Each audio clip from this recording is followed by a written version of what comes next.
6. Senator Roberts. Thank you, President. Change is coming. Following One Nation's best-ever federal election result in May, our party leader, Senator Pauline Hanson, declared on national TV, "This was not the end of an election. This was the start of a movement." The public have already responded, with party membership surging and our post-election polls support increasing. This was a trying election, though. Micro-parties on the Conservative side fought One Nation harder than they fought our political opponents on the Communist left. So many called for a coalition of Conservative parties, an idea that sounds great in theory, yet created an unworkable Frankenstein, setting our movement back years to allow the organisation and recalibration needed to merge disparate political positions, if indeed it were possible at all. Australia does not have years to lose. The lights are going off in this parliamentary term. One more term from Labor or the globalist Liberals and Australia will be past the point of no return.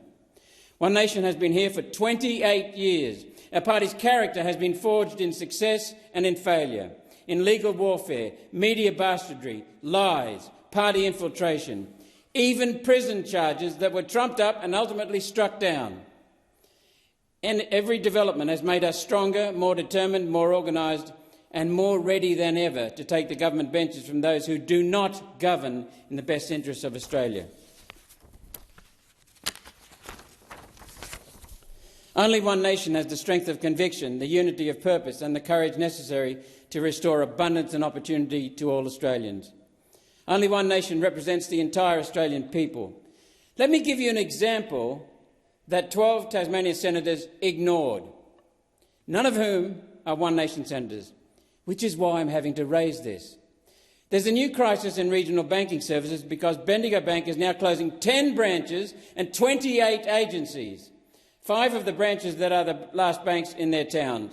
For those communities, that is devastating. This is happening because Prime Minister Anthony Albanese has ignored the report of the Senate Rural and Regional Affairs and Transport Committee inquiry into bank closures in regional Australia.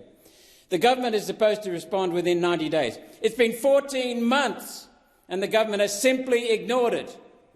The inquiry lasted 15 months and held 13 public hearings, where locals in town after town after town testified that banks were lying when they claimed people didn't need branches anymore.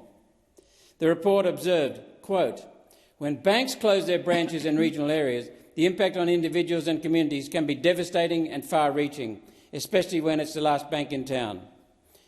This is what Queenstown in Tasmania is facing when they lose their Bendigo Bank branch in September. This is not only the last bank in town, it's the last bank on the entire west coast of Tasmania. The locals will have no choice and will be forced to drive 2.5 hours over icy mountain roads to the next closest bank in Burnie. On Tuesday night, the West Coast Council passed a unanimous motion calling on the Albanese government to respond to the Senate inquiry. To respond! There's no doubt that had the government responded to the report and its powerful recommendations, it's unlikely Bendigo Bank would be closing these branches. It's a scandal for this government to waste the hundreds of thousands of dollars on an inquiry into rural banking services and then ignore the outcome because it may interfere with the bank's cashless society agenda. I call on all senators to join me in demanding the government take the Senate inquiry outcome seriously and fully implement all their recommendations. I now make note of Prime Minister Anthony Albanese's disgraceful attempt to sabotage my office over the last few weeks. The Prime Minister has cancelled the positions of my 2 advisers and then this week arranged their notices of dismissal. I am their employer. They don't work for you, Mr Prime Minister. They work for me. How dare you terminate my staff? What gives you the right to select my team? Using parliamentary staffing allocations to take all the staff of an independent or crossbench senator breaks a convention, a trust going back 100 years. Denying me and Senator Whitten, Senator Stacey and Senator Payman any advisers at all is a disgraceful act. One Nation has always welcomed policy debates and contests in the court of public opinion. This Prime Minister, though, would rather shut the opposition up than debate his rancid, divisive, wasteful policies with the one party prepared to provide real opposition, better policies and a real vision to restore Australia's abundance. A vision that looks after the Australian people, instead of Labor Party donors, unions and globalist powers.